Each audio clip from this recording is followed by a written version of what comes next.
Iteka n'umunezero ntangere vyo gusubira kubana namwe banywanyi bacu muba muriko murabana natwe makuru n'ibiganiro vya misi yose tubandanya gushikiriza kuri no mbonesha kure yacu ari nayo yanyu Umuhuza TV.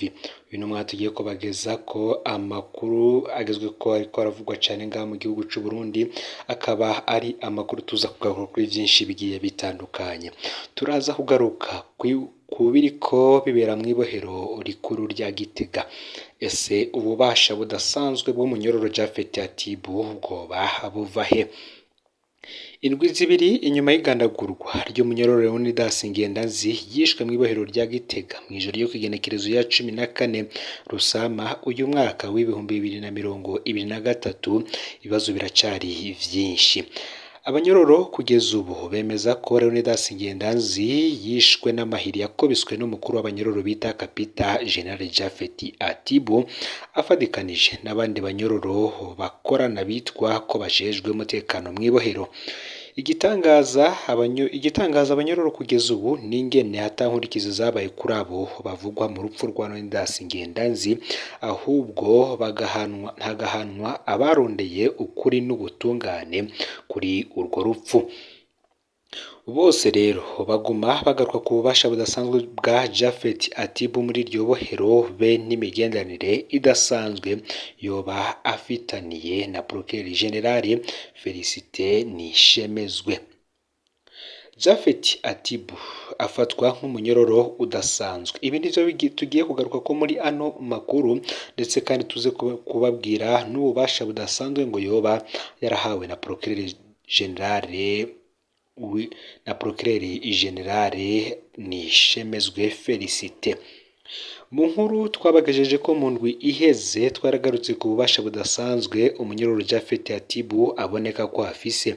Japhet amaze imyaka 9 mu munyororo yagiriye icaha cyo kugandagura umunyagihugu Thomas Nsabimana wo ku mutumba wa Kivuvu muri komine Kabarore ho mu ntara ya Kayanza mu mwaka w'ibihumbi 2014. Ico gihe rero niho yahanishijwe umunyororo w'ubuzima bwiwe bwose. Mu mwanya wa mbere Japhet Atibu yarapfungiye mw'ibohero rikuru rya Ngozi, mu nyuma yungururizwa mw'ibohero rya Gitega. Igitega Japhet Atibu ntasanzwe. Abagize ico batangaje bose bavuga ko arara mw'ibohero gake cane, ahandi ko abari mu bikorwa vyiwe vy'urudandaza mu gisagara ca Gitega, mu gisagara ca Kayanza, mu gisagara ca Bujumbura ndetse no mu yindi mihingo y'igihugu. Ababa mu gisagara ca Gitega nabo bamenyesheje ko bakunze kumubona yiyunguruza ku ipikipiki, no mu gisagara ca Kayanza nabo bakaba baravuze gutyo nyene. Ababonye ifoto yiwe batangaje ko batari bazi ko ari umunyororo. Mu kwezi kwa gatatu guheze Japhet Atibu yarakoze ubukwe mu gisagara ca Kayanza mw'ihoteli imwe ya muvyara wiwe Vincent Ndagijimana basanzwe basangira urudandaza rwo gucukura ubutare bwa Koruta muri komine Kabarore. Ni benshi mu Kayanza batangaje ko bitavye ubwo bukwe kubera Japhet Atibu asanzwe afise umukenyezi wa mbere bubakanye biciye mu mategeko. Ubwo bukwe bwoba ngo bugira gatatu butanditswe muri etat civile. Twarabajije nimba hari abategetsi mu Kayanza bitavye ubwo bukwe, ariko amasoko y'ino nkuru yatangaje ko abategetsi batinye kubwitaba kubera hariho ibihuha ko umugore wa mbere yashobora kuza kubudurumbanya. Ariko kandi ayandi masoko yavuze ko abapolisi bagendanira Vincent Ndagijimana bari bameze magabo kugira uwo mukenyezi ntashobore kuhashika. Ubwo rwa gatatu amasoko yacu akaba avuga ko ruri mu gisagara ca Bujumbura. Amasoko yacu kandi Igitega avuga ko inshuro nyinshi Japhet Atibu yahaswe kwimurirwa ahandi, ariko bigahagarikwa na Procureur General Felicite Nishemezwe. Bose bavuga ko uyu mukenyezi ari we mukingiye kandi amuha ububasha bukomeye. Ese vyoba bigenda gute ngo Procureur General ahe umunyororo ububasha budasanzwe? Ibintu bivugwa kuri Japhet Atibu bisaba ko umuyobozi w'ibohero rikuru rya Gitega Josiane Ishimwe asigura impamvu uwo munyororo adafashwe nk'abandi. Bigenda gute ngo umunyororo aba afise ububasha bwo kuguma azunguruka igihugu ko ashatse? Ese vyoba bigenda gute ngo agere aho aja gukora ubugeni ku mugaragaro? Bigenda gute ngo abe arara kenshi hanze y'ibohero? Benshi nibazo vyinshi bibaza, aho banibaza ingene vyoba bigenda ngo umuntu yagirijwe icaha co kwica umuntu ahabwe ububasha bwo gucungira abandi banyororo, hanyuma avuzwe mu rupfu rw'umunyororo ntihabe n'inkurikizi. Bino bibazo Josiane Ishimwe ngo arakwiriye kubitangira inyishu umuyobozi w'ibohero rya Gitega. Naho uwa mbere abazwa ico kibazo ari Josiane Ishimwe, amasoko yacu yose avuga ko ubwo bubasha n'ubwo budahangarwa bwa Japhet Atibu buva kwa Procureur General Felicite Nishemezwe. Abagize ico batangaza nka bose baragarutse ku migenderanire itangaje hagati ya Felicite na Japhet, ariko tudashimye gutangaza muri ano makuru. Bavuga kandi ko Procureur Felicite Nishemezwe asanzwe atinyitse rwose ngaho Igitega kubera imigenderanire ikomeye afitaniye n'umupfasoni w'umukuru w'igihugu. Ngo yoba kandi yigamba ko asigaje igihe gito akaba umushikiranganji w'ubutungane. Amasoko yacu avuga ko Felicite Nishemezwe ava hamwe n'umukuru w'igihugu, ivyo bikama kwemeza bamwe mu bo bavugana ko yimirije gushirwa hejuru. Uko biri kose ivyabaye mu ibohero rikuru rya Gitega ku igenekerezo ya 14 Rusama uyu mwaka w'ibihumbi 2023 birakwiye gutohozwa no gutomorwa. Abategetsi ngo ntibakwiriye kuguma mu gacerere mu gihe hoba hishwe umunyagihugu ari mu minwe yabo. Umunyororo n'umuntu afise uburenganzira kandi ategerezwa kubahirizwa. Abishe Leonidas Ngendanzi bategerezwa kumenyekana kandi bagahanwa. Ibivugwa kuri Japhet Atibu navyo nyene birakomeye ku buryo bikwiriye gutohozwa neza. Ibivugwa kuri Procureur General Felicite Nishemezwe navyo nyene ntibitohozwe. Bibaye ari ukuri abihanirwa kuko ryoba ari bari umuntu ajejwe amabanga nk'ayiwe, abaye ari wakingira ivyaha bikomeye kandi binakorwa n'umunyororo.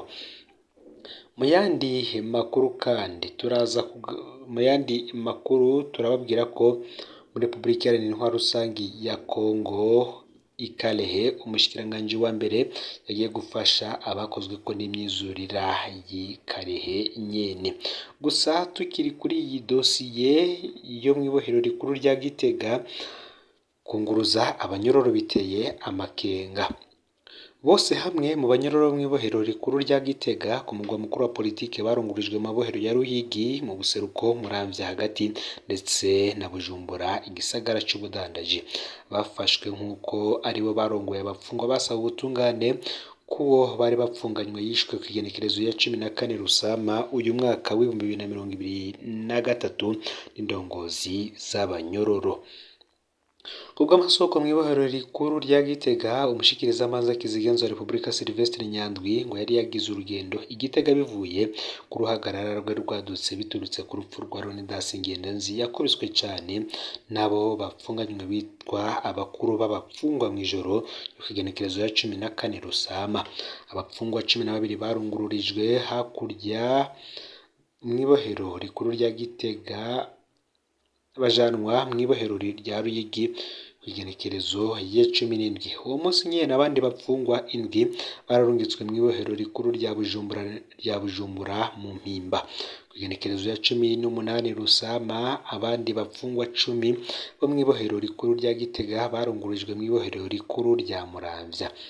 Baca rero bakwira abapfungwa 29 bungurujwe mu misi 2. Ku madosiye y'abo bapfungwa 29 hari handitswe ko iyunguruzwa rifatiye ku ndero. Ku bw'isoko ritashimye ko amazina yaryo amenyekana ari mu ibohero rikuru rya Gitega, abo banyororo 29 barungiswe mu yandi mabohero bagizwe n'abigeze kwiyamiriza ikindi kiringo c'umuhisi w'igihugu Petero Nkurunziza mu mwaka w'ibihumbi 2015, abanywanyi ba MSD hamwe nabo muri seneri hamwe n'abagirizwa igandagurwa rya Leta Lieutenant General Adolphe Nshimirimana yahoze arongoye igendereza ry'u Burundi. Kubw'amasoko yacu kandi intandaro bashizwe ku rutonde rw'abatunganije imyerekano yo gusaba ubutungane biturutse ku rupfu rw'uwo yishwe. Bari basabye kandi ko bane mu baserukira abanyororo bo mw'ibohero rikuru rya Gitega harimwo Japhet Atibu, Eric Bimenyimana na Eric bakurwa mu mabanga yabo. Abo bane barongoye abandi bapfungwa vyabaye ngombwa ko bamara imisi mike mu nyubakwa imwe icungerewe imbere y'ukwemererwa gusubira mu nyubakwa ya bose. Abapfungwa cane cane abaturuka mu ntara ya Karusi hagati hashira uburengero, ahaturuka uwo yishwe bari barahiye kubica babaciye imitwe. Ndawukengurukiye rero we tubanye muri ano makuru yaragezwe ko muri kano kanya, fyonda subscribe canke sabone kuri hoteli wa fyonda ko kugira ngo utoja ucikanwa n'amakuru n'ibiganiro tubandanya gushikiriza kuri no mbonesha kure uri mu bambere. Sangiza n'amakuru kandi bagezawe aho babaherereye hose kugira ngo nabo batoja bacikanwa n'abiriko biravugwa bigizwe ko ngaha mu gihugu c'u Burundi, hanze imbezi igihugu c'u Burundi ndetse no mu makungu ya kure. No Muhuza TV muhezagirwe.